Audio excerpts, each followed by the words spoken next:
E vamos começar aqui o nosso estudo de hoje. Então hoje nós estamos começando uma nova série de estudos, uma série que vai durar aí provavelmente alguns ou vários meses, acredito eu que vários meses, talvez vai durar aí durante um ano ou mais, que é o estudo A Cronologia dos Evangelhos, a vida e as 70 semanas de ministério do Messias.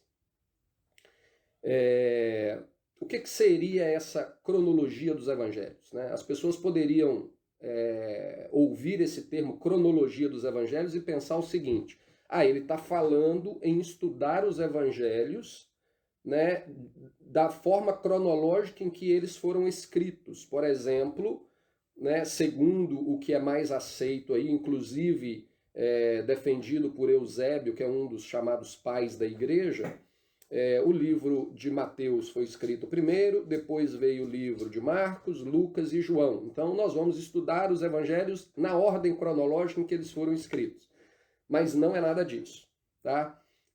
O que nós vamos estudar é os 4 evangelhos como se fosse uma única história. Nós vamos pegar a narrativa dos 4 evangelhos, nós vamos intercalar essas narrativas de maneira em que ele se transforma em um único livro, em um único evangelho, escrito por 4 pessoas. Então seriam como se fosse ali, né, 16 mãos, vamos dizer assim, né, escrevendo um único evangelho. E para a gente conseguir fazer isso, isso não é um trabalho meu, é um trabalho que eu vou usar como base para esse estudo que nós vamos fazer, que é um livro que em inglês tem esse nome, que eu acabei de citar para vocês aqui o nome dessa série, né? A Cronologia dos Evangelhos. E é um livro de um irmão americano chamado Michael Rood.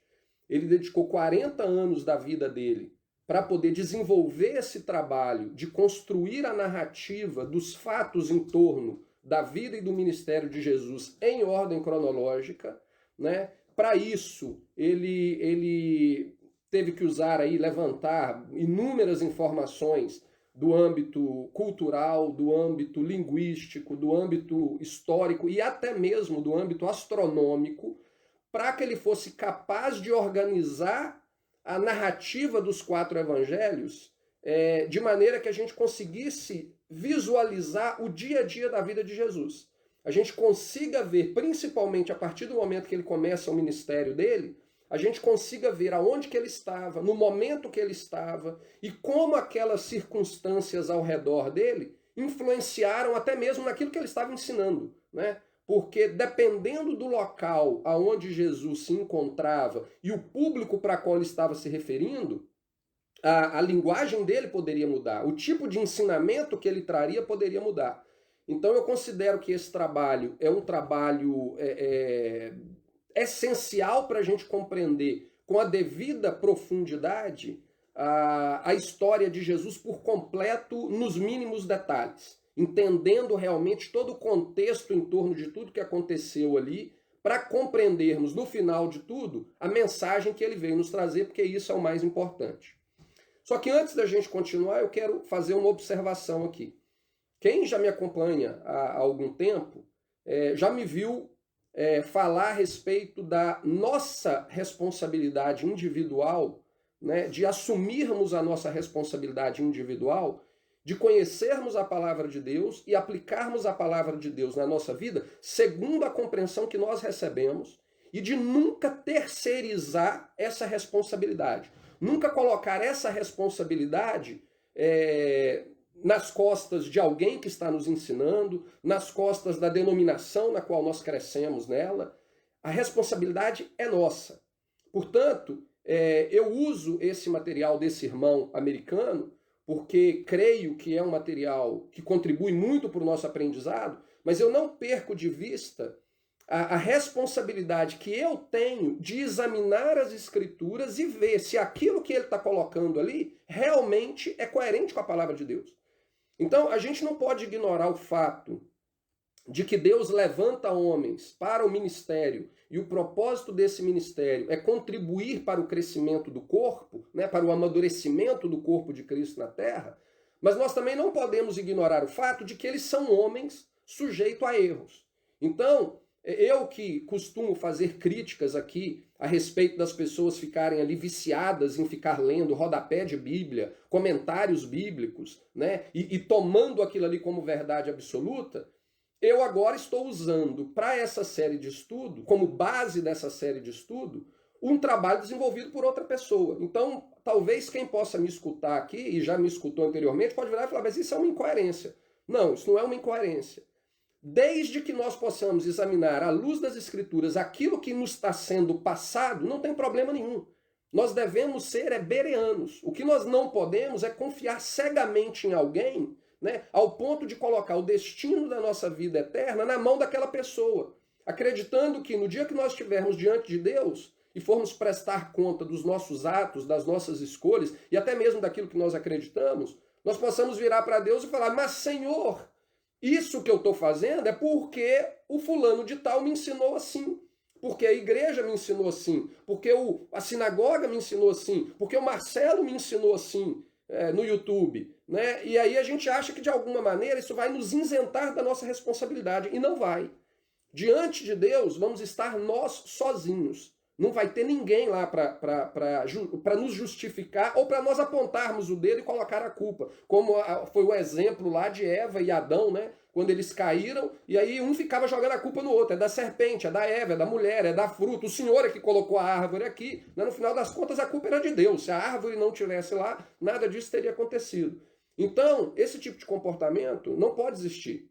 Nós temos que assumir a nossa responsabilidade de examinar as escrituras, de examinar a informação que nos é passada, e a partir do momento que nós pesquisarmos com diligência, com cuidado, com atenção, nós vamos aplicar na nossa vida segundo a nossa convicção.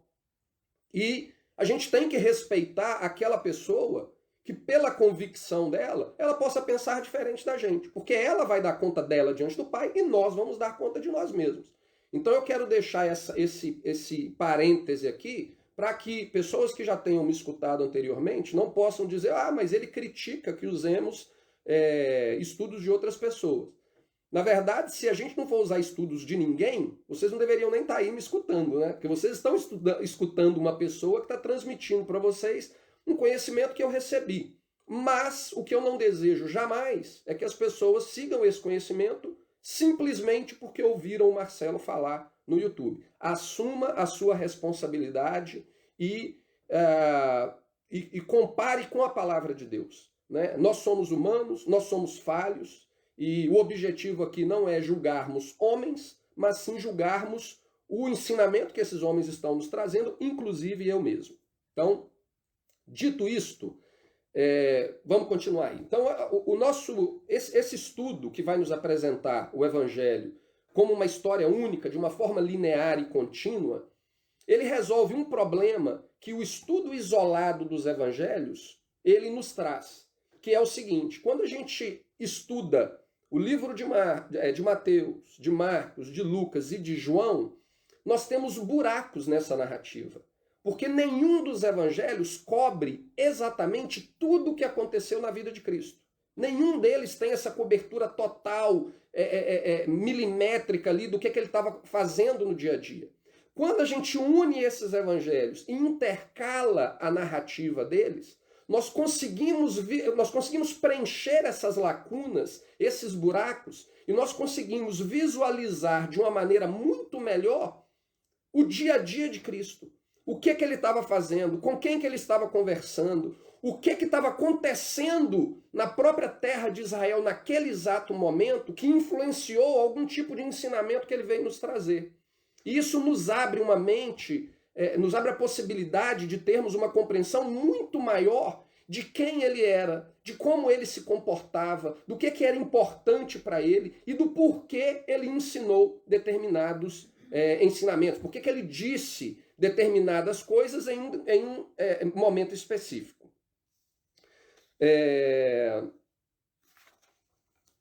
Por que isso é importante? Por que é tão importante assim a gente ter essa compreensão o mais próxima da verdade do que Jesus ensinou? Lendo Deuteronômio, capítulo 18, versículo 15 a 19, e eu não fiz uma outra observação aqui no início, mas eu gostaria de fazer agora, tomem uma caneta e um papel para vocês fazerem anotação, tá? Porque, principalmente, estudos que demoram 1 hora, às vezes os meus estudos acabam demorando mais de 1 hora, eu vou tentar ficar aí dentro do limite de 1 hora, mas a gente esquece, né? Existem estudos aí que mostram que depois de 30 minutos, 40 minutos, o cérebro da gente já começa a viajar e a gente não consegue captar todo tipo de informação. Então eu dou uma sugestão para vocês. Caneta, papel e anotem, para que vocês possam, inclusive, verificar na palavra de Deus depois e examinar por vocês mesmos. E terem condição depois, se verem que realmente aquilo que está sendo transmitido é coerente com a palavra de Deus, poderem transmitir para as pessoas com segurança. Então, tenham caneta, papel, e à medida que eu for compartilhando com vocês, se vocês tiverem algumas dúvidas, anotem suas dúvidas, porque no final do estudo eu dou oportunidade para vocês fazerem perguntas. Então, se tiver alguma dúvida, façam as perguntas que dentro das minhas possibilidades eu vou procurar esclarecer. Mas voltando aqui ao que a gente estava falando, por que é tão importante a gente entender todo o contexto envolvendo a pessoa de Cristo, a mensagem que ele veio nos trazer principalmente? Por que isso é tão importante? Porque lá em Deuteronômio, capítulo 18, versículo 15 a 19, Deus nos entrega uma das profecias mais importantes do Antigo Testamento. E a passagem lá nos diz o seguinte: o Senhor teu Deus te levantará um profeta no meio de ti e de teus irmãos, como eu. A ele ouvireis, conforme tudo o que pedistes ao Senhor teu Deus em Horebe, no dia da assembleia, dizendo: não ouvirei mais a voz do Senhor teu Deus, nem mais verei este grande fogo, para que não morra. Então o Senhor me disse: falaram bem naquilo que disseram. Eis, lhes suscitarei um profeta do meio dos teus irmãos, como tu, e porei as minhas palavras na sua boca, e ele lhes falará tudo o que eu lhe ordenar. E será que qualquer que não ouvir as minhas palavras que ele falar em meu nome, eu o requerirei dele. Então essa é uma das palavras, essa é uma das profecias mais importantes do Antigo Testamento. Quando Jesus vem, para nós que já conhecemos os evangelhos, a gente vê que em muitos momentos ali eles falavam: quem é ele? Ele é o profeta? Quando eles usavam esse termo, o profeta, para se referir a Cristo, eles não estavam se referindo a mais um profeta. A expectativa deles era o cumprimento dessa profecia. Durante cerca de 1500 anos, Israel ficou aguardando o surgimento desse profeta, porque eles sabiam que as palavras que esse profeta viesse transmitir ao povo seriam as palavras mais importantes que eles teriam escutado até então. Por quê? Porque o Senhor iria julgá-los segundo a resposta deles em relação à mensagem que esse profeta vier trazer. Então, se nós entendermos a mensagem de Jesus de uma maneira que não seja coerente com aquilo que ele realmente veio nos ensinar, nós nos encontraremos em uma situação muito complicada. Em Atos, capítulo 3, Pedro, ele dá testemunho de que essa profecia se cumpriu em Jesus. E ele diz assim, Atos capítulo 3, versículo 19 a 23. Ele diz assim: arrependei-vos, pois, e convertei-vos, para que sejam apagados os vossos pecados, e venham assim os tempos do refrigério pela presença do Senhor. E envie ele a Jesus Cristo, que já dantes vos foi pregado, o qual convém que o céu contenha até aos tempos da restauração de tudo, dos quais Deus falou pela boca de todos os seus santos profetas desde o princípio. Porque Moisés disse aos pais: o Senhor vosso Deus levantará de dentre vós, irmãos, um profeta semelhante a mim, e a ele ouvireis em tudo quanto vos disser. E acontecerá que toda alma que não escutar esse profeta será exterminada dentre o povo. Então isso aqui deixa, sem dúvida alguma, de que as palavras que Jesus veio transmitir, elas são as palavras mais importantes de toda a Bíblia.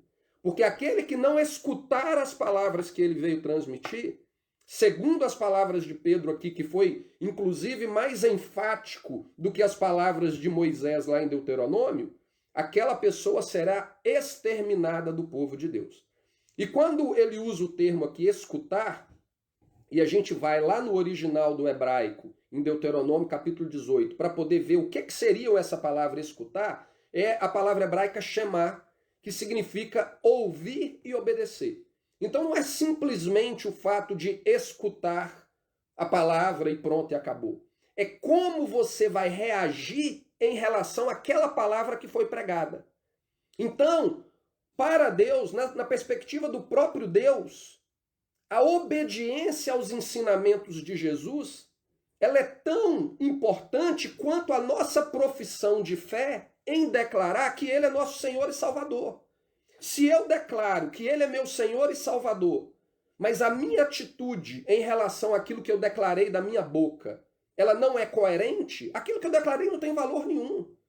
E, infelizmente, muitas pessoas acham que o fato delas participarem de um grupo religioso e delas levantarem as suas mãos e fazerem uma oração ou fazerem uma declaração, deu a elas o bilhete de ouro, né, da fábrica de chocolate para que elas tenham entrada livre para o resto da vida. Ou seja, elas estão salvas para o resto da vida porque elas declararam com a boca.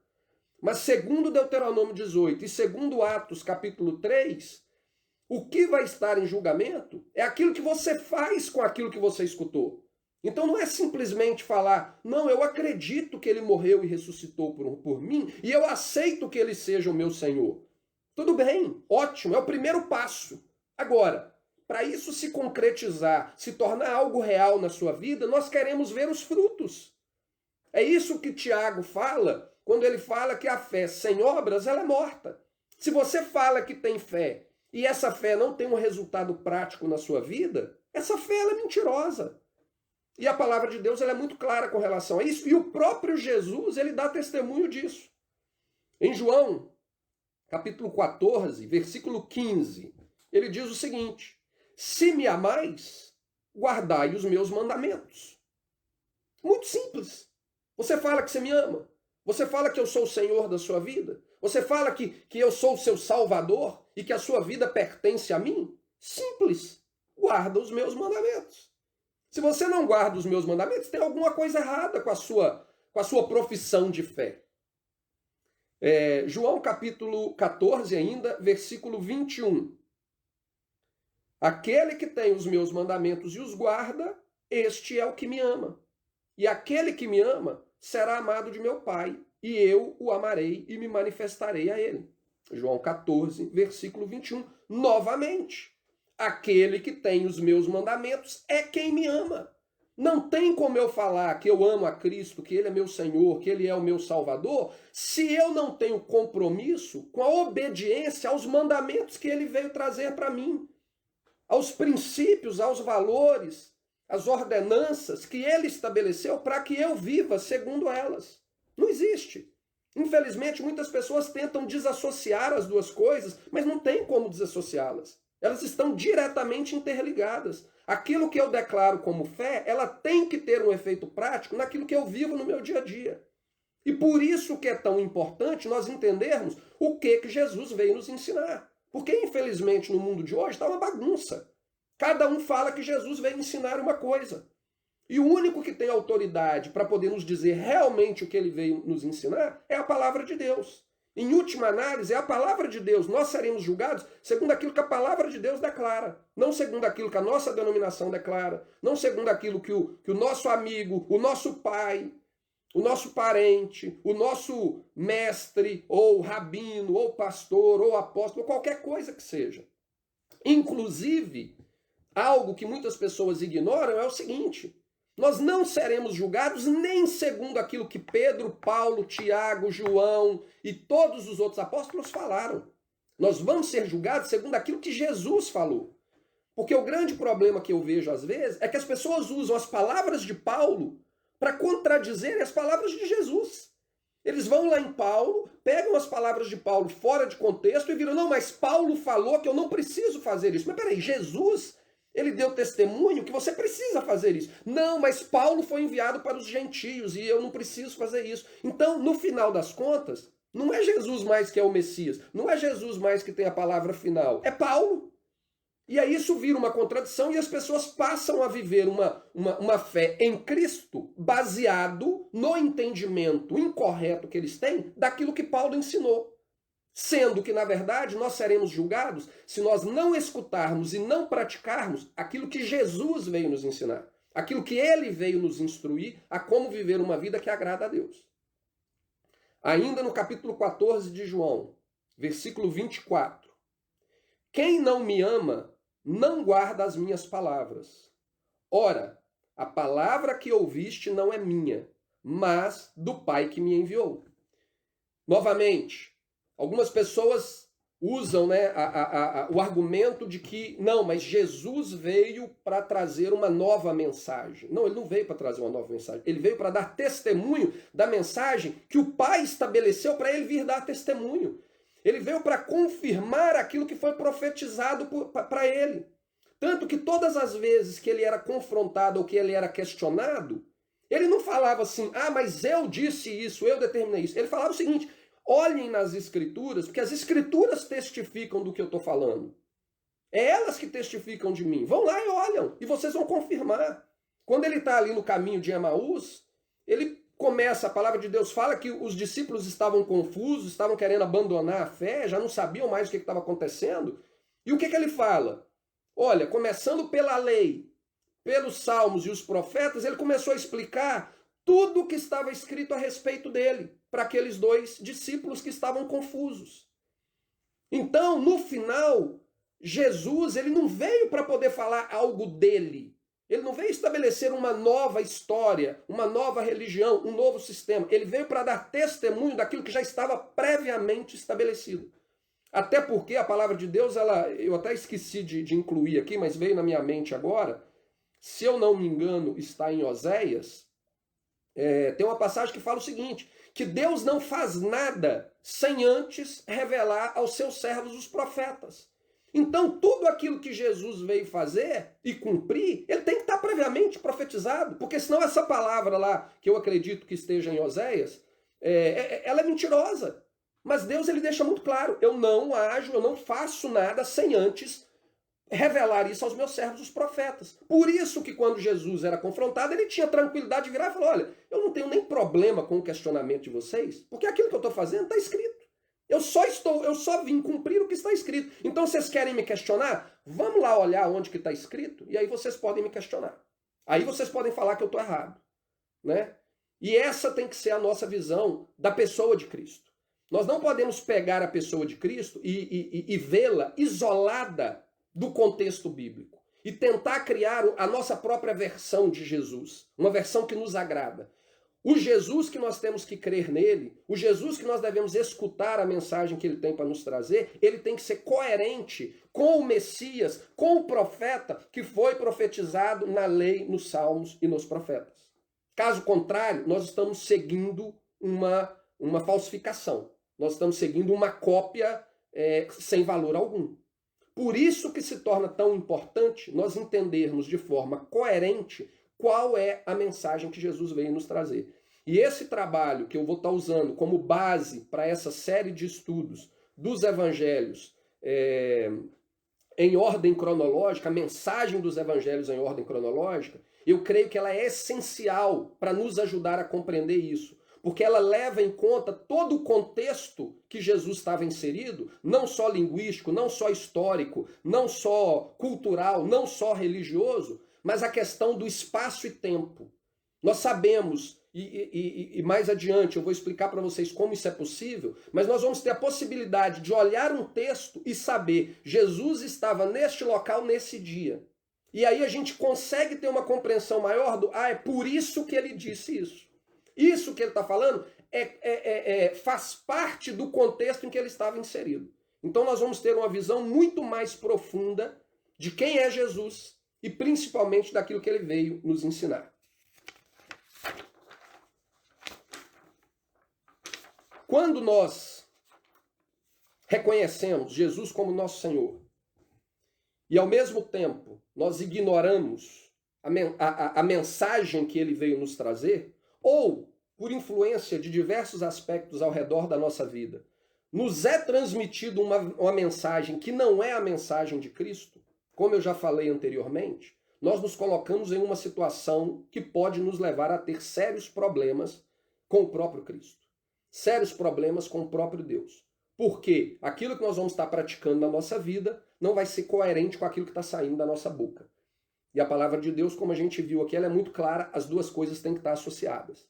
E um texto muito sério que Jesus trata disso é em Mateus capítulo 7, versículo 21 a 23, que diz assim: Nem todo que me diz Senhor, Senhor, entrará no reino dos céus, mas aquele que faz a vontade do meu Pai que está nos céus. Muitos me dirão naquele dia: Senhor, Senhor, não profetizamos nós em teu nome? Em teu nome não expulsamos demônios? Em teu nome não fizemos muitas maravilhas? E então lhes direi abertamente: Nunca vos conheci. Apartai-vos de mim, vós que praticais a iniquidade. Mateus 7, versículo 21 a 23. A palavra iniquidade aqui no final do texto, ela é a palavra grega anomia. E ela está diretamente relacionada à nossa atitude de obediência, quer dizer, de desobediência à palavra de Deus, de desobediência aos mandamentos de Deus, e de maneira mais específica, de desobediência à lei de Deus. É um espírito de rebelião, é uma atitude de rebelião contra Deus.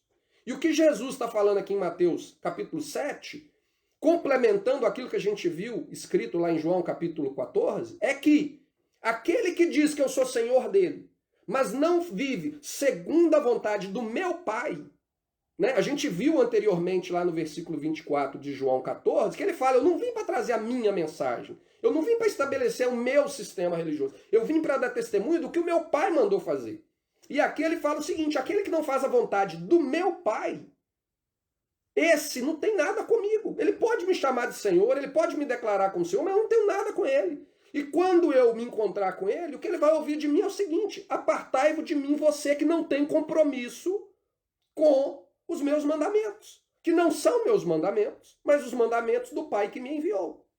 E o que a gente vai procurar desenvolver durante esses meses que virão nesse estudo dos evangelhos de forma cronológica é justamente pontuar isso. Quais são esses mandamentos de Jesus?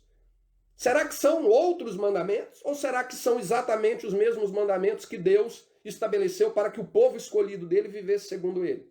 Esse vai ser o grande desafio, né, para a gente poder juntos analisarmos o texto bíblico para poder chegarmos a essa conclusão. Por quê? Porque seremos julgados segundo a nossa resposta àquilo que o profeta veio nos transmitir. Um exemplo que eu quero dar para vocês.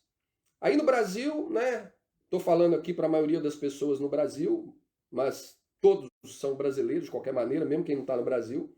Mas no Brasil nós temos aquele Henri Cristo, né, um argentino que se autodeclara a reencarnação de Jesus. Se você depositar a sua fé no Henri Cristo, você está em sérios problemas, porque você está depositando a sua fé em uma falsificação, em uma enganação, né?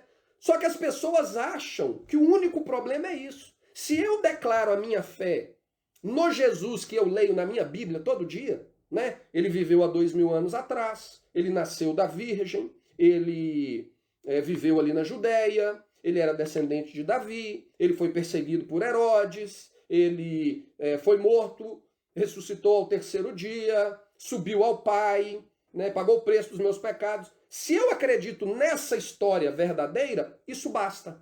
Eu não tenho problema nenhum. Isso já basta, porque eu não estou acreditando no Henri Cristo falso. Eu estou acreditando no Jesus verdadeiro. Só que segundo tudo aquilo que a gente viu até agora, se eu declaro a minha fé, mesmo na mensagem verdadeira, mas por influências externas, culturais, religiosas, familiares, qualquer que seja, a mensagem desse Jesus, ela é desvirtuada da verdadeira mensagem que ele veio nos ensinar, eu igualmente vou estar diante de Deus em sérios problemas.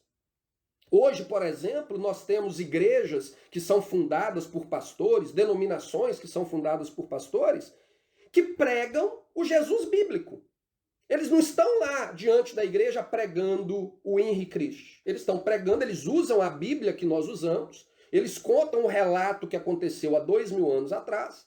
Só que essa igreja, ela foi estabelecida justamente para poder promover uma agenda cultural ou sexual ou qualquer coisa que seja, que segundo a palavra de Deus é uma abominação. Ou seja, eles usam a figura do Jesus verdadeiro para poder falar para as pessoas, ele está aqui, ele te ama, ele morreu no seu lugar, né? Ele ama o pecador, e ao mesmo momento eles vão e desvirtuam completamente aquilo que ele vem fazer e falam, olha, nós criamos essa igreja agora porque nós somos uma igreja inclusiva. Nós aceitamos de tudo, aqui não tem limites. Ou seja, você está apresentando o verdadeiro Jesus, mas a mensagem errada. E a mensagem, ela tem o preço, o peso tão alto quanto apresentar o falso Jesus. Não tem diferença. Se você apresenta uma mensagem errada, segundo aquilo que a gente viu, você vai estar em problema do mesmo jeito. E a gente tem que ter atenção com relação a isso. E o objetivo principal desse estudo é justamente esclarecer isso tudo. Jesus, ele desde o início do ministério dele, ele veio pregando o arrependimento. Ele pregava o arrependimento, ele pregava o evangelho do reino, e ele instruiu os seus discípulos a pregarem o mesmo evangelho que ele pregou lá na Judéia. Né? Quando a gente chega ali no último capítulo de Mateus, ele vira e fala que ele estava enviando eles, né, aos 4 cantos do mundo para batizar as pessoas, para pregar o evangelho às pessoas, e ele deixa muito claro, ensinando-os a guardar tudo quanto eu vos ensinei. Né? Algumas pessoas, como eu disse anteriormente, elas usam Paulo para poder justificar que Paulo tinha uma mensagem diferente.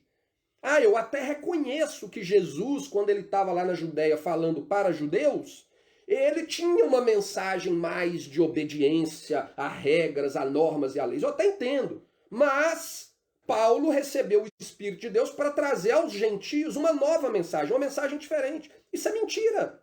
Porque antes de subir aos céus, Jesus deixa claro, vocês vão pelos 4 cantos do mundo, até os confins da terra, ensinando-os a guardar tudo quanto eu vos ensinei.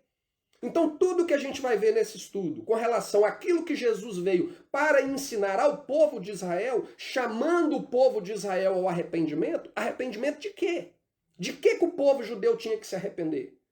Então, quando ele chama o povo de Israel para o arrependimento e anuncia a eles o evangelho do reino, é essa mensagem que ele mandou que os seus discípulos e apóstolos pregassem até os confins da terra, para todo mundo, para toda a humanidade, sem distinção alguma. E é isso que o estudo da cronologia dos evangelhos, ele vai nos ajudar a compreender, acredito eu, de uma maneira muito mais próxima da realidade do que a gente viu até hoje. Nós vamos ver o evangelho, a história da vida e do ministério de Jesus de uma maneira que a gente nunca viu.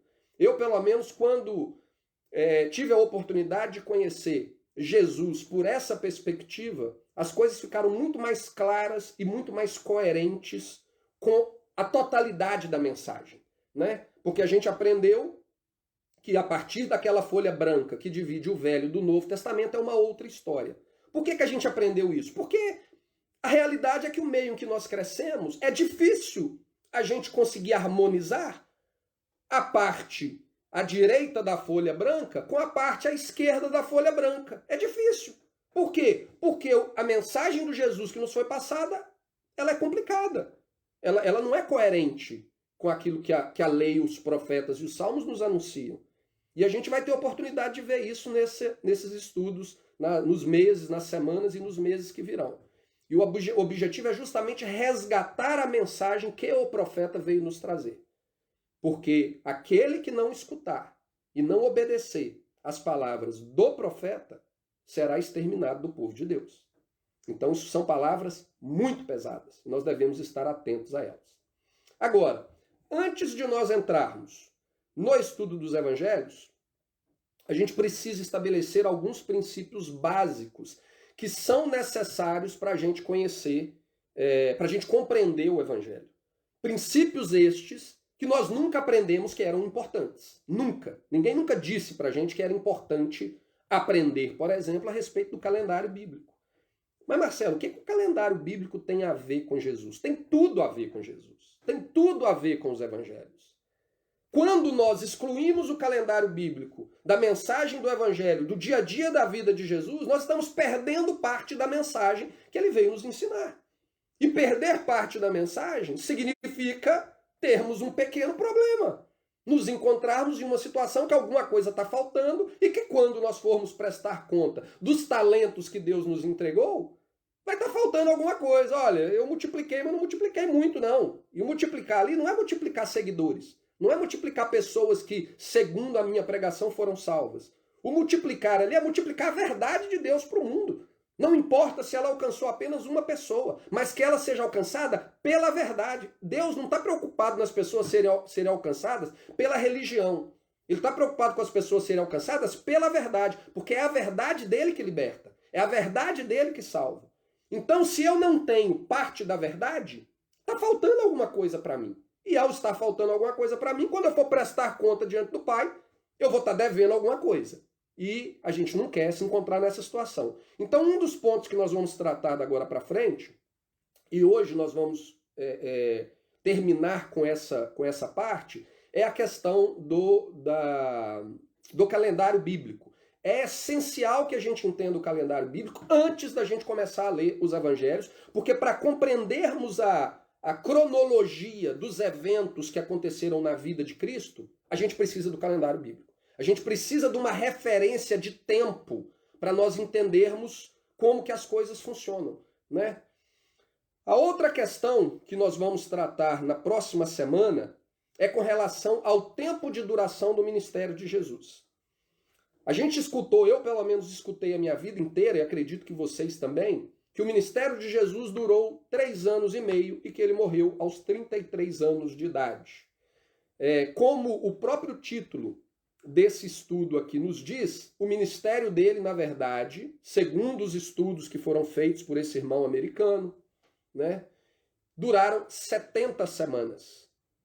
70 semanas que corresponde a cerca de 1 ano e 3 meses, 1 ano e 4 meses. Vocês vão entender por que pode ser 1 ano e 3 meses e 1 ano e 4 meses. Tá? 70 semanas.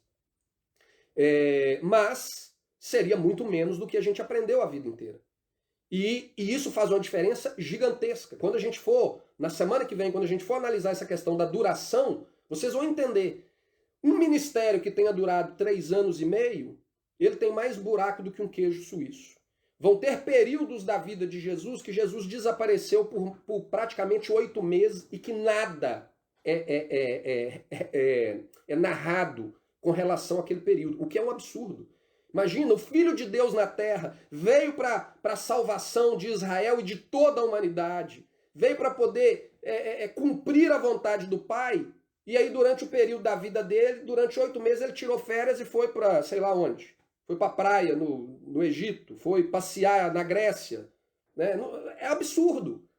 Então a gente vai ver isso na próxima semana para que a gente confrontar essas duas visões. E eu espero poder ser capaz de apresentar para vocês argumentos que possam corroborar com a ideia de que o ministério de Jesus durou 70 semanas. Mas hoje a gente vai continuar falando a respeito do calendário bíblico. Quantos minutos que tem? Tá, então eu tenho mais 25 minutos para o meu programa de 1 hora de estudo hoje. Espero conseguir fazê-lo em 1 hora. A questão é o seguinte, quando a gente fala de calendário bíblico, as pessoas pensam assim, esse calendário bíblico é do judeu, né? Isso é coisa para o judeu, isso tem nada a ver comigo. Mas não é assim. Quando Deus criou o universo, ele estabeleceu o sistema de contagem de tempo, de como ele ia reger essa criação dentro dessa questão do tempo e do espaço, né? Nós que somos seres aqui, eu esqueci o termo correto, né? Mas... esqueci o termo aqui, 3D, não é isso, né? Mas a gente se localiza por tempo e espaço. A humanidade, o mundo, o homem, o ser humano, ele se localiza ali pelo tempo e pelo espaço. Então, isso faz parte da própria criação. O sistema de contagem de tempo estabelecido por Deus, ele faz parte da criação. E a gente vê, quando a gente chega ali na narrativa de Gênesis, no primeiro capítulo de Gênesis, ele deixa muito claro isso. Né? Desde o primeiro dia, ele começa já a fazer diferença entre um dia e outro. Um dia e outro. Então, para Deus, o tempo é extremamente importante. Para ele é extremamente importante. E deveria ser para nós. Porque a palavra de Deus fala que tudo aquilo que Deus nos revelou, ele revelou para o nosso proveito. para aqueles que querem entender o Deus deles, para aqueles que querem viver a vida segundo os parâmetros que o Deus deles estabeleceu. Por que nós agimos diferentes quando diz respeito ao sistema de contagem de tempo estabelecido por Deus, ao que a gente está acostumado a chamar de calendário? Por que nós vamos ignorar o calendário que Deus estabeleceu na fundação do universo? Se foi na fundação do universo, não foi para um grupo específico, não foi para uma nação específica, não foi para o povo judeu, foi para toda a humanidade. Quando ele estabeleceu aquilo ali, foi para toda a humanidade. Todos os sistemas de contagem de tempo que nós temos hoje no mundo e que nós na história da humanidade existiram, praticamente todos eles, se não todos eles, estão ligados de alguma maneira a algum tipo de culto pagão. Todos eles, inclusive o nosso gregoriano.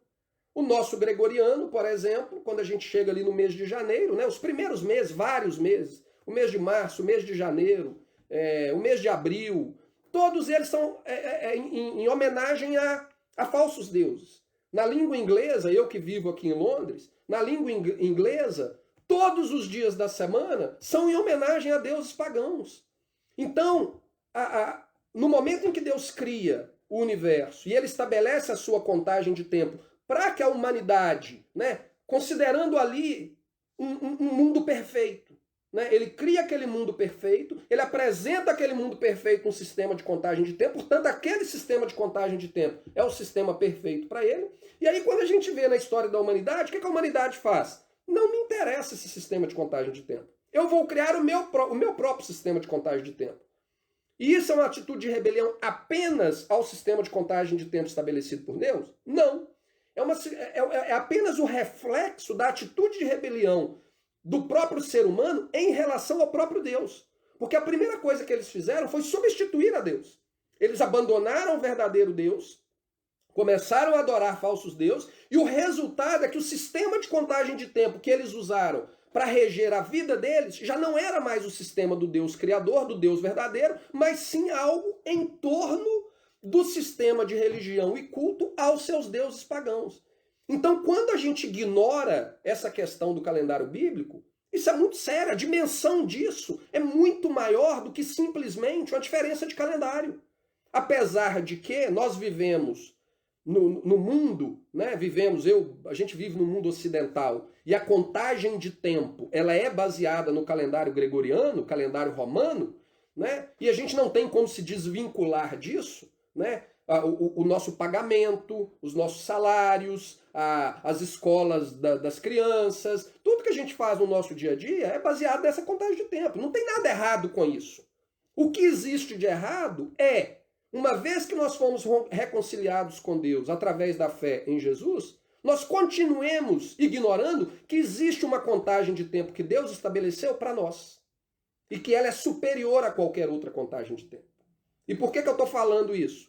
Porque essa contagem de tempo, ela tinha um papel fundamental durante a vida de Jesus e durante aquilo que ele veio cumprir na terra. E é isso que a gente vai ver da agora para frente. Gênesis 1, 14 a 19 nos diz assim: E disse Deus, haja luminares na expansão dos céus, para haver separação entre o dia e a noite, e sejam elas para sinais. Prestem atenção nisso aqui, ó. Por que ele colocou os luminares no céu? Para servirem de sinais e para tempos determinados. Em algumas Bíblias de vocês talvez esteja escrito a palavra estações, mas o mais correto seriam tempos determinados ou horas marcadas, e para dias e anos. E seja para luminares na expansão dos céus, para iluminar a terra, e assim foi. E fez Deus os dois grandes luminares, o luminar maior para governar o dia e o luminar menor para governar a noite. E fez as estrelas. E Deus os pôs na expansão dos céus para iluminar a terra e para governar o dia e a noite, e para fazer separação entre a luz e as trevas. E viu Deus que era bom. E foi a tarde e a manhã o dia quarto. Então, a primeira coisa que eu quero chamar a atenção para vocês aqui é que, segundo esse parâmetro do sistema de contagem de tempo estabelecido por Deus aqui, o dia 31 de dezembro, à meia-noite, ou 0 hora do dia 1º de janeiro, na perspectiva de Deus, não tem significado nem valor algum. Não significa absolutamente nada. Talvez essa data, e com certeza essa data e esse horário, ela tem um significado para os romanos que criaram o calendário que a gente vive nele. E que inclusive o mês de janeiro recebe o nome em homenagem ao deus Janus, que era um deus, falso deus adorado pelos romanos.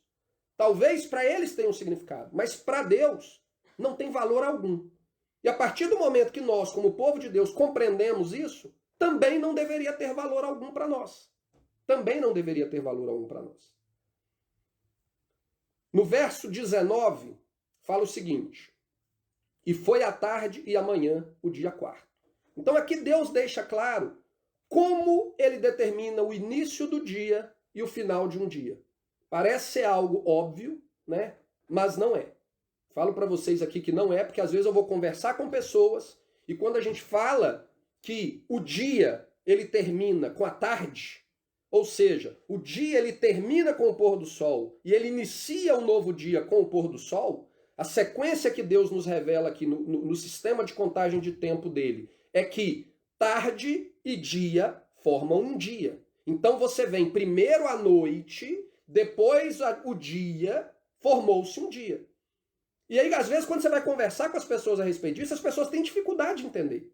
E a gente precisa entender isso aqui quando a gente vai lá ver o que aconteceu com Jesus. Um dos exemplos disso é quando Jesus é crucificado. Ele é crucificado e eles vão ali no final da tarde tirar ele da cruz para colocar no sepulcro, porque o sol já estava se pondo. Então eles precisavam correr com aquilo ali. Ah, Marcelo, isso é óbvio. Não é óbvio. Falo para vocês, não é óbvio. Tem cerca de 10 anos que eu estou aprendendo e estou debatendo, estou compartilhando com pessoas e já encontrei inúmeras pessoas que têm problema com isso. E para ser bem sincero com vocês, pessoas que já estão tentando se, como diz Paulo, né, renovar as suas mentes em torno dessa perspectiva e ainda hoje se colocam em dificuldade. Quando você vai falar a respeito de um dia, de uma hora marcada de Deus, de uma festividade e de algo desse jeito, mas aí a pessoa fica confundindo, porque nós estamos vivendo em duas realidades, o calendário grego-romano e o calendário de Deus. E aí você fica, não, mas o dia sábado então é que vai ser? Não, começa na sexta, porque a sexta é o pôr do sol. E é confuso, então não é tão óbvio assim. Mas a primeira coisa básica que a gente tem que entender é isso. No calendário de Deus, o dia começa com o pôr do sol. Meia-noite do dia 31 de dezembro, você pode estar orando. Não tem mal nenhum em orar, nós podemos orar todos os dias da nossa vida, todas as horas da nossa vida. Mas não pense que aquele dia tem algo especial para Deus ali, porque não tem. Quem criou aquilo ali foram os romanos, e não o Deus. O Deus da Bíblia estabeleceu que o dia começa ao pôr do sol. Agora vamos ao versículo 14. E disse Deus: haja luminares na expansão do céu, para haver separação entre o dia e a noite, e sejam eles para sinais, e para tempos, e para dias, e para anos. Portanto, Deus deixa claro aqui que ele usa os luminares que ele colocou no firmamento para se comunicar conosco. E eu não estou falando aqui de astrologia nem de horóscopo, não confundam. Mas a palavra de Deus é muito clara. Ele usa aquilo que ele colocou no céu para se comunicar com o seu povo, para nos revelar o agir de Deus em prol da salvação e da restauração da sua criação. E quando nós ignoramos isso, porque nós estamos presos no calendário romano, gregoriano, estabelecido pelo Papa, que foi uma modificação do calendário estabelecido por Júlio César, imperador romano pagão, que se autodeclarava Deus, enquanto nós estamos observando o calendário de um falso Deus, nós estamos ignorando parte do meio de comunicação que Deus usa para se comunicar conosco. E nós estamos perdendo algo. Nós estamos jogando algo fora do propósito original de Deus para a criação. E Paulo trata disso. Paulo fala disso em Romanos capítulo 1. Ele fala o seguinte, Romanos capítulo 1, versículo 18 a 21. Porque do céu se manifesta a ira de Deus sobre toda a impiedade e injustiça dos homens que detêm a verdade em injustiça. Ou seja, pessoas que declaram que aquilo que Deus fez, Aquilo que Deus estabeleceu é a verdade, é santo. Aquilo que ele declarou santo é santo. Aquilo que ele declarou profano é profano e vai ser profano o resto da vida. Deus não muda. E ele não vai mudar essa questão de santidade e aquilo que é profano, porque faz parte da essência de quem Deus é.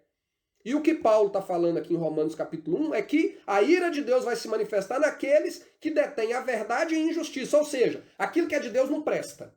Aquilo que é de Deus, você está doido? Você tá observando isso aí, Marcelo? Rapaz, vem para o calendário gregoriano. Vamos para o calendário de Júlio César. Esquece esse negócio de calendário de Deus, cara. Isso é um absurdo. Você vai cair da graça se você fizer isso. Paulo está falando aqui, a ira de Deus vem sobre aqueles que tornam a verdade em injustiça. E o calendário bíblico, como eu mostrei para vocês já, ele foi estabelecido lá na criação, portanto é para toda a humanidade, não é só para uma nação. Porquanto o que de Deus se pode conhecer, nele se manifesta. Porque Deus lhe manifestou. Porque as suas coisas invisíveis, desde a criação do mundo, tanto o seu eterno poder como a sua divindade, se entendem e claramente se veem pelas coisas que estão criadas, para que eles fiquem inexcusáveis. Porquanto, tendo conhecido a Deus, não glorificaram como Deus, nem lhe deram graças. Antes, em seus discursos, se desfaleceram, e o seu coração insensato se obscureceu. Portanto, o texto deixa muito claro aqui. Eles preferiram abandonar o verdadeiro Deus, e quem, a maioria das pessoas conhece Romanos capítulo 1 muito bem, quando a gente vê ali Romanos capítulo 1, o que estava acontecendo com as pessoas? Elas estavam abandonando o modelo de adoração ao Deus verdadeiro para adorar a criação. Né? Os cultos pagãos em torno dos quais os outros calendários se criaram, é justamente isso. A pessoa adorando o sol, adorando a lua, adorando um ser humano, adorando qualquer outra coisa que não seja Deus. Adorando as estrelas, mas não adorando a Deus. E Deus fala aqui que, na verdade, a criação dele, o céu que ele criou, os luminares que ele colocou no céu, é para manifestar quem ele é. Só que se esses luminares tinham o propósito de ser usado como um sistema de contagem de tempo, no momento em que eu jogo esse sistema de contagem de tempo fora e o substituo por um sistema de contagem de tempo pagão, eu estou contribuindo para revelar Deus aos homens? Não, eu não estou contribuindo. Eu estou contribuindo para as pessoas continuarem não conhecendo Deus verdadeiro. Portanto, a intenção de Deus ao colocar esses luminares ali é se revelar à humanidade. E nós fazemos um desserviço quando, influenciados por cultura, por questão religiosa, nós ignoramos essa realidade. Né? Porque isso não importa, isso não é importante para mim. Aparentemente é muito importante para Deus. Né? Caso contrário, ele não teria estabelecido isso lá na criação, e principalmente quando a gente volta lá no quarto dia de Gênesis, ele termina, depois de colocar aquilo tudo ali, o que é que ele fala? E Deus viu que aquilo que ele fez era bom. Se ele fez e era bom, deixou de ser bom para nós hoje? Não, não deixou de ser bom. Continua sendo bom e perfeito. E a gente tem que estar atento a isso. Um dos grandes problemas que nós sofremos ao ignorar isso é que nós perdemos parte da comunicação de Deus conosco. E parte dessa comunicação está diretamente relacionada aos sinais e aos tempos determinados, né, que nos diz lá em Gênesis. Né? Ele colocou ali para sinais e horas marcadas, tempos determinados. Como eu disse, em algumas Bíblias está escrito estações. Mas aquelas estações ali não tem nada a ver com verão, primavera, outono, inverno. Não tem nada a ver com isso. Tá? A gente vai falar disso aqui um pouquinho para frente, mas o original ali é horas marcadas, tempos determinados, dias de reuniões solenes na presença de Deus. Então, quando a gente ignora isso, a gente perde parte dessa comunicação. No que diz respeito a sinais, um exemplo clássico que nós temos é o próprio nascimento de Jesus. Se aqueles magos do Oriente, que quando a gente for estudar os evangelhos, nós vamos tentar analisar quem eram essas pessoas. Se aqueles magos do Oriente não estivessem em sintonia com o sistema de comunicação estabelecido por Deus desde a criação e que ele colocou nos luminares, eles não teriam identificado que o Messias, o rei de Israel, tinha nascido. Eles só conseguiram visualizar no céu o que estava acontecendo porque eles estavam em sintonia com Deus. E eles viviam em um mundo pagão. Se eles estivessem mais concentrados no sistema de calendário babilônico, que era onde eles viviam, eles teriam perdido aquela oportunidade de identificar que o Messias nasceu. Por quê? Porque em vez de estarem olhando para aquilo que Deus colocou como um meio de comunicação para eles, eles estavam concentrando ali na mentira do paganismo, naquele sistema de contagem de tempo criado por homens que não tem valor nenhum, e eles iam perder a oportunidade. E muitas pessoas na história da Bíblia perderam a oportunidade de entender a revelação de Deus porque não estavam em sintonias com Deus. Não estavam em sintonia com Deus, estavam dominados pelo sistema religioso. O povo judeu é um exemplo clássico disso. Jesus veio, se manifestou diante deles, eles viram que ele era, quer dizer, viram não, né? Deveriam ter visto que ele era o Messias, porque ele estava cumprindo aquilo que havia sido profetizado, mas os olhos deles estavam cegos por causa da religião. E uma das coisas que a religião nos cega é através da questão do calendário. É nos desviando dos sinais que Deus quer nos revelar através da sua própria criação. O outro ponto que é de extrema importância a gente entender é a questão dos tempos determinados. A palavra hebraica usada e traduzida lá no texto como tempos determinados e em algumas bíblias como estações é a palavra moed. A palavra moed, ela significa literalmente horas marcadas, tempo determinados ou reunião. Então Deus nos diz aqui de maneira específica que ele colocou os luminares nos céus para que eles sirvam de sinais e para estabelecer as horas marcadas no qual ele virá para se reunir com o seu povo. Se nós somos parte do povo de Deus, nós devemos estar atentos a isso.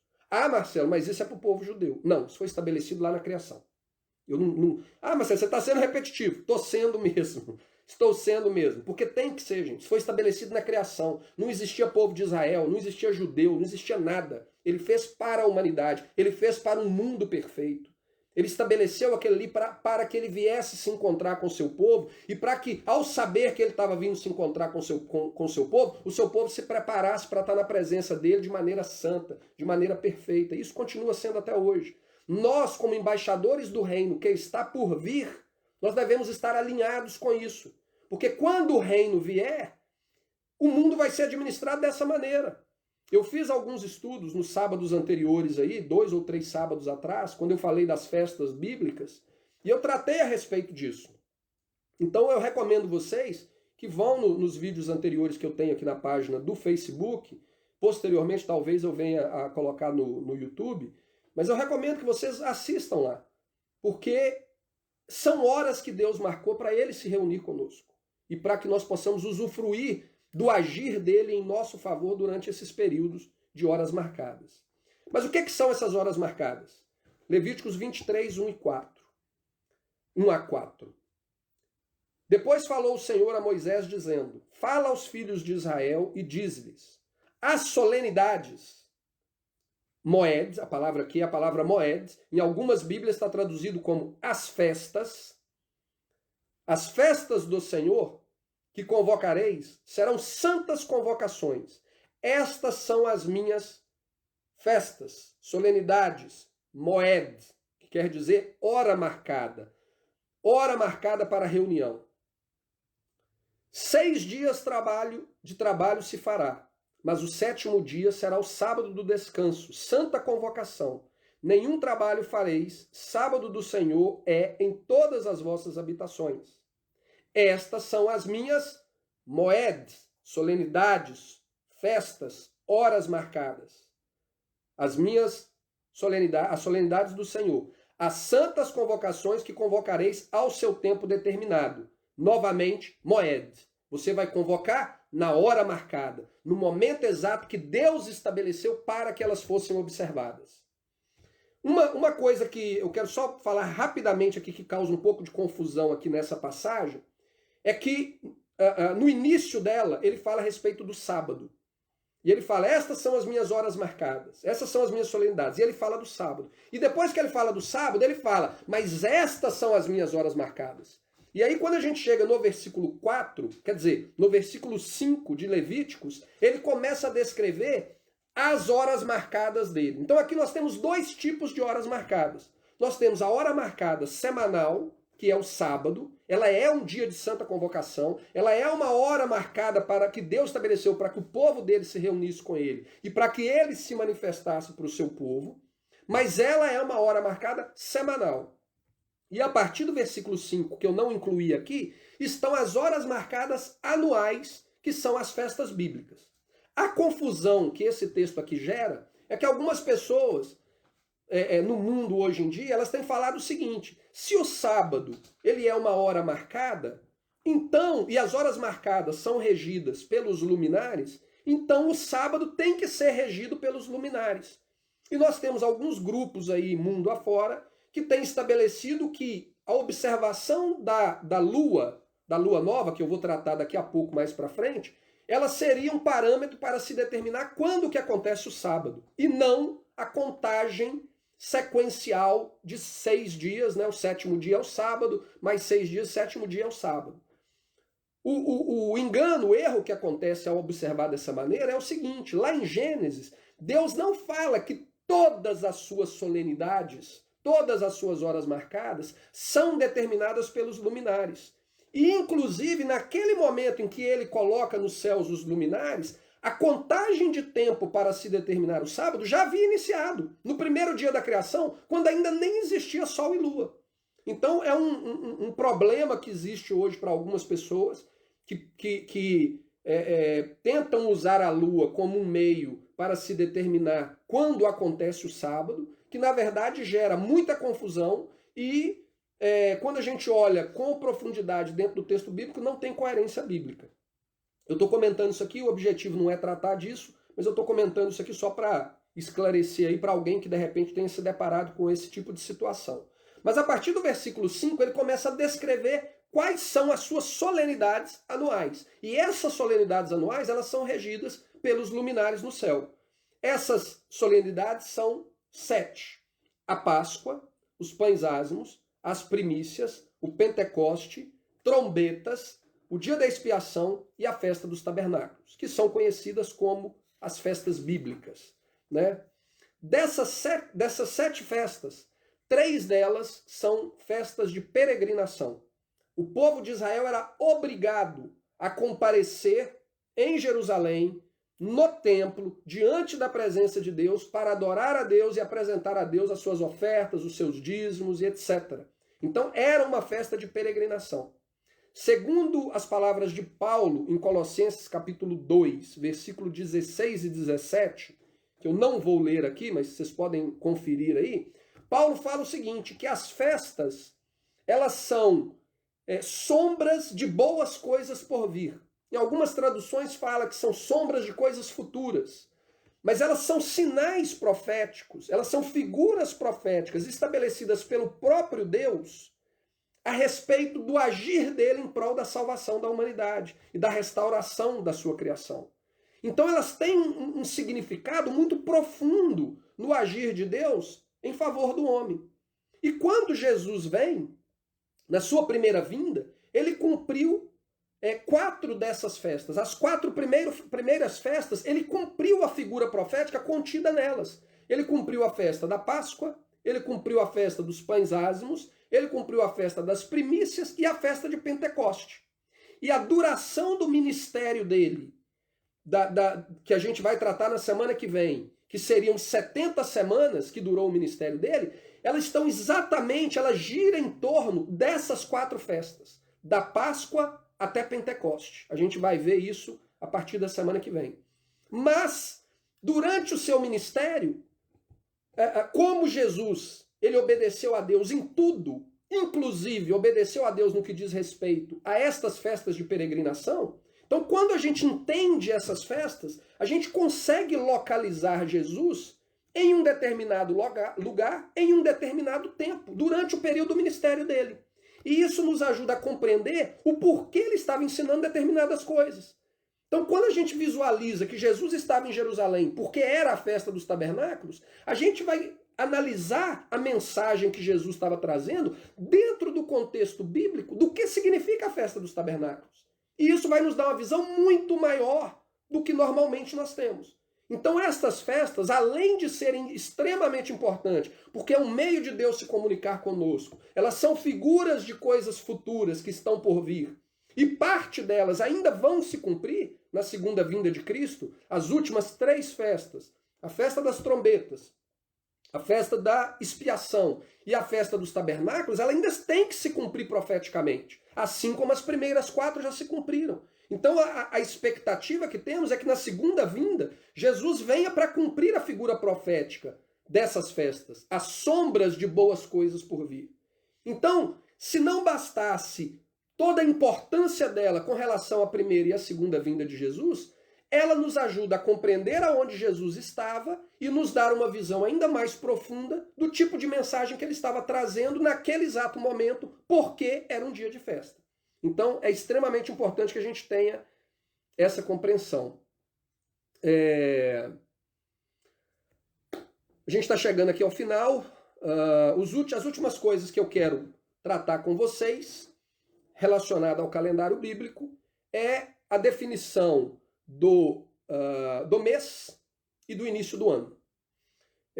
A palavra Rodesh é a palavra hebraica para se referir tanto a mês como a lua nova. Portanto, a lua nova e a palavra mês são exatamente a mesma coisa. Isso significa que é a lua nova quem determina o início do mês. E o que seria a lua nova? No Brasil, pelo menos foi o que eu aprendi, a lua nova é quando não tem lua, né? Quando ela está completamente escura.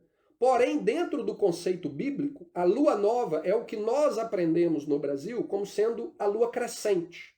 Então, quando a lua ela passa pelo ciclo de escuridão total, quando ela aparece o primeiro sinalzinho no céu, ali, um primeiro risquinho no céu, de que ela está voltando a ser iluminada, aquilo ali é a Rodesh.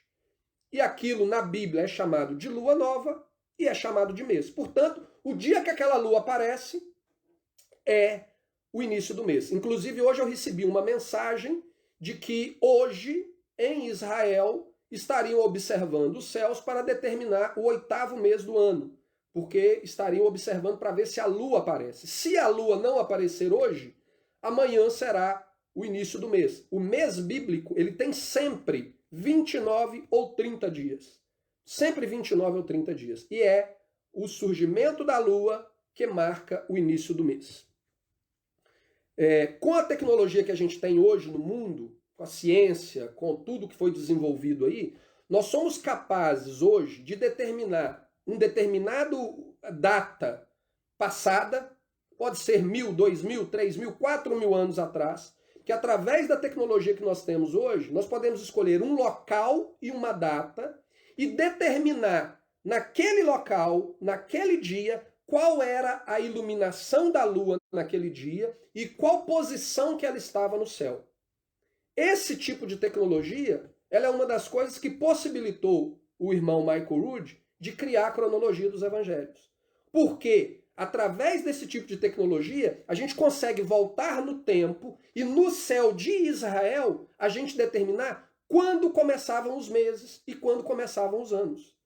Fazendo assim, a gente consegue compreender aonde Jesus estava, qual dia era aquele em que Jesus se encontrava, baseado na posição da lua no céu de Israel há 2.000 anos atrás. Até algumas décadas atrás isso era impossível. Por isso, nós não tínhamos um trabalho desse nível para nos ajudar a compreender todo esse contexto que envolvia o ministério de Jesus.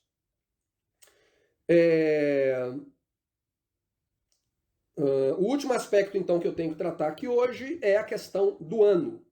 Para isso, a gente vai ler Êxodo, capítulo 12, versículo 2, que diz o seguinte: Este mesmo mês vos será o princípio dos meses. Este vos será o primeiro dos meses do ano.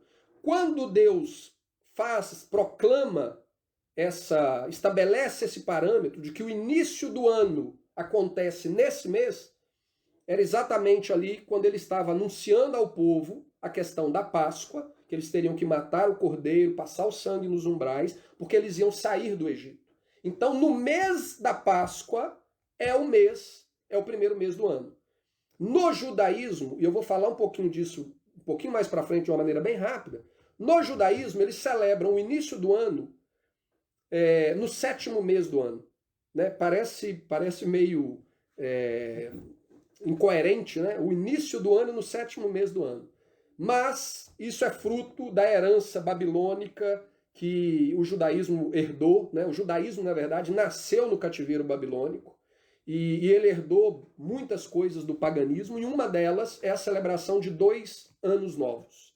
Então ele tem 2 datas de início do ano. Uma data que não existe base bíblica nenhuma para justificar, que seria a data no 7º mês do ano, no dia da festa das trombetas, e a outra data, que seria a data que Deus fala aqui em Êxodo. O grande problema é que o seguinte, o ano novo do primeiro dia do 7º mês do ano, que eles falam que é o primeiro dia da criação, eles celebram como se fosse uma coisa maravilhosa, o ano novo bíblico. É como se fosse um ano novo maravilhoso. O ano novo que Deus ordenou que fosse celebrado como o primeiro dia do ano, né, como o primeiro mês do ano, eles não fazem referência nenhuma. Ou seja, o sistema estabelecido por homens, ele é muito mais importante do que aquilo que a palavra de Deus fala. Infelizmente, essa é uma realidade. Mas o texto aqui deixa muito claro, o mês que vocês saíram do Egito é o primeiro mês do ano. Em Deuteronômio 16:1, a Bíblia volta a tratar disso. Guarde o mês de Abib. Aqui na minha Bíblia a tradução está Abib. A palavra hebraica, na verdade, se pronuncia Aviv. Aviv. Guarde o mês de Aviv e celebre a Páscoa do Senhor teu Deus. Porque no mês de Aviv, o Senhor teu Deus te tirou do Egito de noite. Então é um mandamento que nós guardemos o mês de Aviv. A palavra que é usada aqui, guardar, é a mesma palavra que Deus usa quando ele fala referência ao sábado. Guarde o sábado para mantê-lo santo. E Deus fala para o povo dele aqui, guarde o mês de Aviv. Ou seja, você tem que ficar atento a esse mês. Por quê? Porque se você perder o mês, você perde o resto do ano. Todos os sinais que virão, as horas marcadas que virão, elas vão depender de você acertar quando é o início do ano. Então, se eu faço pouco caso de quando começa o ano, mesmo que eu esteja preocupado em observar as horas marcadas estabelecidas por Deus nesse calendário que ele estabeleceu lá na criação para toda a humanidade, eu vou perder eles. Por quê? Porque o primeiro dia do ano é mais importante. A partir do primeiro dia do ano eu vou conseguir entender. Nesse mês agora eu tenho 3 festas, eu tenho Páscoa, pães ázimos e primícias. Depois, 50 dias depois das primícias, eu tenho Pentecoste. Depois, no primeiro dia do 7º mês, eu tenho as trombetas. No dia 10 do 7º mês, eu tenho a expiação. E no dia 15 do 7º mês, eu tenho a festa dos tabernáculos. Então, por isso que Deus fala, guarde, presta atenção, cuida, como se fosse algo precioso. E aí o que o judaísmo fez? Está lá preocupado com o ano novo do 7º mês, e quando chega no primeiro mês, não faz a mínima diferença. Mas o Senhor fala, guarde. Questão do Aviv. O que quer dizer esse Aviv? Né? Aqui a gente vê então que existem 2 parâmetros estabelecidos por Deus para determinarmos o início do ano. O primeiro parâmetro, a lua nova. Lua nova, primeiro dia do mês. O segundo parâmetro é o Aviv. Aviv não é o nome do mês. No modelo original estabelecido por Deus, os meses não tinham nomes, os meses tinham números. Inclusive, no modelo estabelecido pelo judaísmo, tem mês ali que tem nome de Deus pagão, para vocês terem uma ideia da contaminação do paganismo na religião criada por homens. Tem nome ali que recebe nome de Deus pagão, que inclusive citado na Bíblia. Deus pagão citado na Bíblia, que é o Deus Tamos. Mas no original não existia nome nos meses, eram números, né? De 1 a 12, e como vocês verão mais para frente, talvez o mês 13. O que então que é o Aviv? Êxodo 9 nos ajuda a compreender isso. Êxodo 9, 23 a 25 diz o seguinte: E Moisés estendeu a sua vara para o céu, e o Senhor deu trovões e saraiva, e fogo corria pela terra. E o Senhor fez chover saraiva sobre a terra do Egito.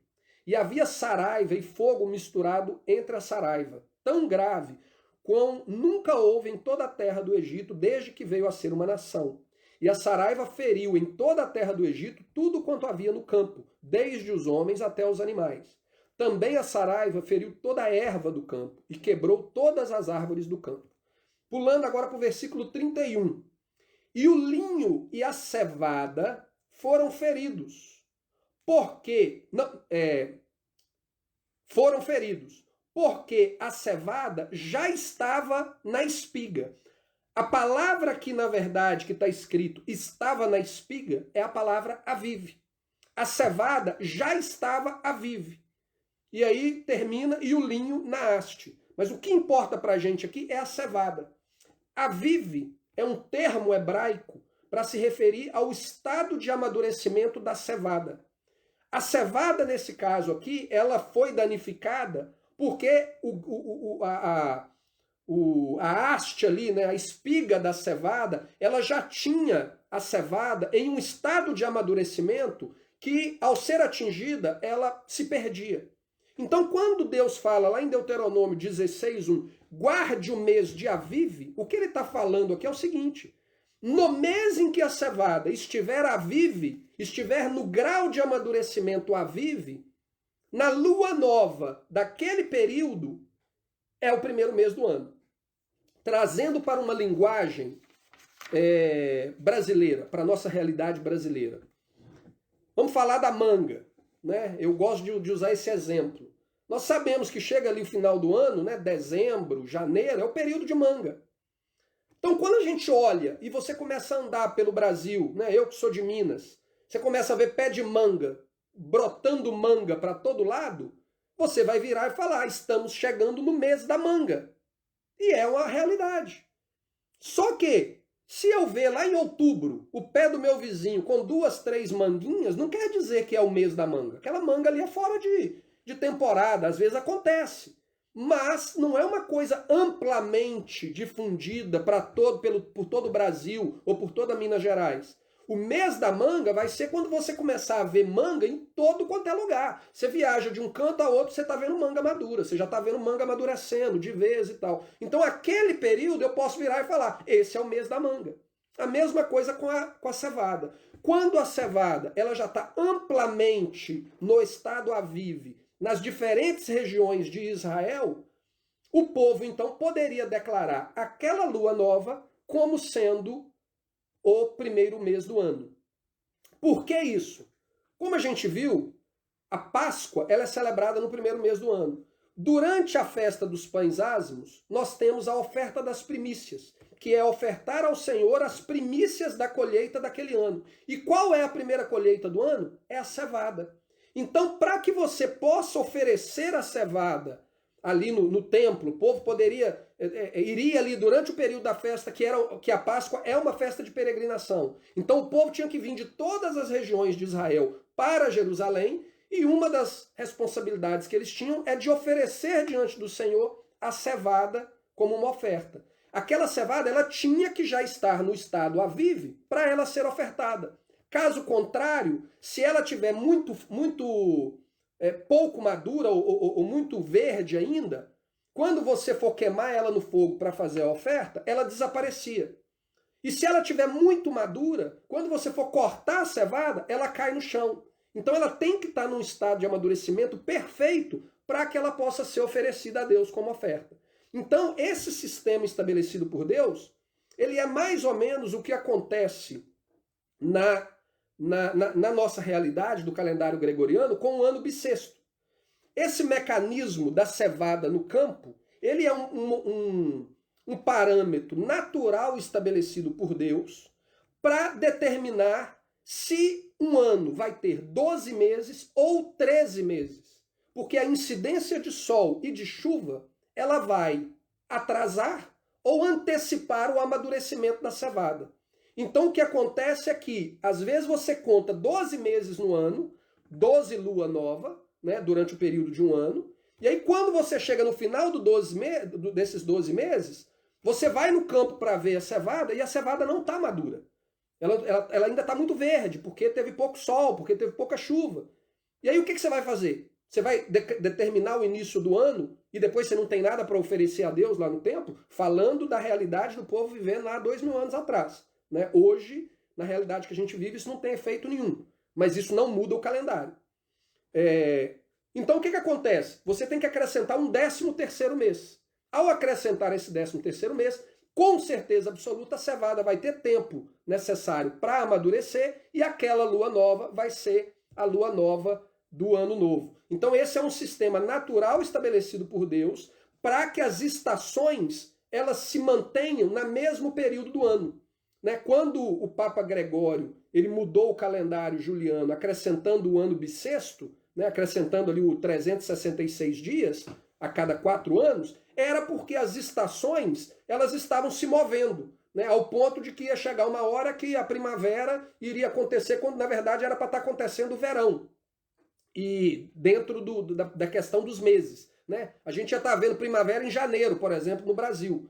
E ia ficar maluco. Então eles viram que isso estava acontecendo, reajustaram o tempo e colocaram o ano bissexto para que todo ano seja ajustado e as estações continuam aonde elas deveriam estar. Deus criou o seu próprio sistema. Sistema esse que nos torna 100% dependentes do agir de Deus em favor da terra de Israel. Então, dependendo da incidência de sol, dependendo da quantidade de chuva, é que ele determina se aquele ano tem 12 meses ou tem 13 meses. A partir daí, nós vamos saber, então, quando começa o ano, e aí poderemos estar atentos a essas horas marcadas estabelecidas por Deus, né, e que tanto influenciaram e estiveram diretamente relacionadas ao ministério de Jesus durante a sua primeira vinda. O último comentário que eu gostaria de fazer aqui é que o calendário judaico, como eu já mencionei anteriormente, que é observado hoje, não é o calendário bíblico. Ele é um calendário que foi criado no ano de 359, na última reunião do Sinédrio, devido à proibição pelo imperador Adriano do povo judeu de viver na Judéia. Eles eram proibidos de ir ali sob pena de morte.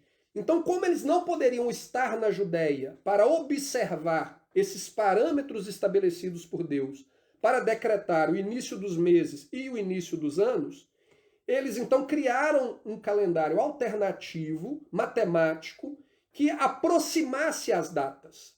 E até hoje eles observam esse calendário. Né? Durante o período da diáspora, tinha até uma justificativa. Né? Eles estavam na Rússia, em outros lugares do mundo, e eles queriam continuar celebrando as festas, pelo menos de forma memorial, porque hoje em dia ninguém cumpre as festas. Nós celebramos ela de forma memorial, mas os profetas deixam claro que no retorno do Messias e quando ele estabeleceu o reino dele, as festas serão restituídas, né? E nós somos embaixadores deste reino. Então, nós temos que nos preparar para isso. Mas hoje, nós celebramos essas festas de forma memorial. Então, quando o judeu estava na diáspora, fazia sentido ele ter um cálculo ali aproximado para tentar lembrar. Só que desde que o povo de Israel voltou para a terra, eles tiveram a possibilidade de restaurar o calendário original e o calendário foi restaurado há cerca de 3 décadas atrás. Porém, o judaísmo determinou lá no ano 359 que somente o Messias teria autoridade para reverter a decisão do Sinédrio. Então, até hoje, eles continuam observando as festas e as horas marcadas de Deus e os anos bíblicos, baseado em um calendário alternativo, que na maioria das vezes está errado. Na maioria das vezes eles diferem do calendário bíblico 1 ou 2 dias e em alguns casos 1 mês inteiro.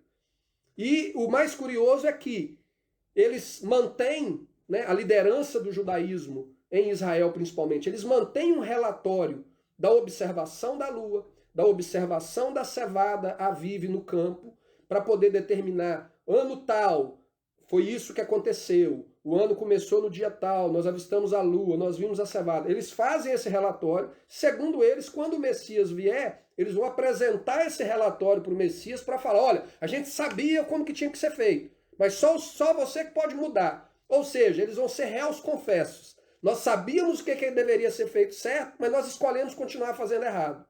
Infelizmente, esse é o retrato de religiões criadas por homens, baseadas em doutrinas e tradições de homens, né? Muitas vezes eles sabem que aquilo que eles estão praticando não é coerente com aquilo que a palavra de Deus nos ensina, mas eles insistem em continuar praticando. Eles ignoram o que a palavra de Deus nos ensina.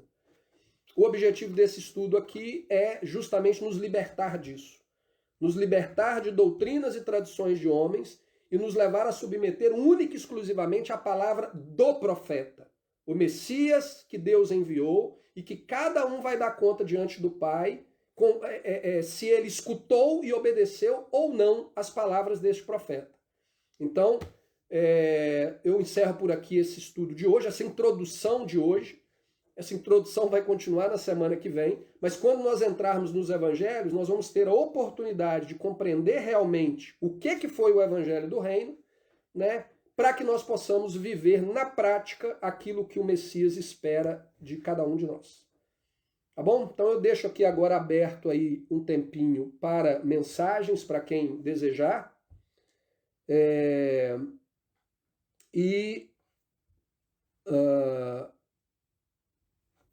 Se alguém quiser fazer alguma pergunta do que foi tratado aqui, se alguém tem alguma dúvida, eu acho que eu passei um pouquinho acho que 1h30 que deu? 1h20, não foi tão ruim não. Passei do que eu estava esperando, queria fazer 1 hora, mas introdução às vezes dá isso, né? Não dá para a gente organizar muito bem. Se alguém tiver alguma pergunta aí com relação ao que foi falado até agora, sinta-se à vontade para perguntar. Caso contrário, a gente vai dando por encerrado aqui esse estudo. Vou dar aí uns minutinhos, porque normalmente a gente tem um atraso aqui na transmissão.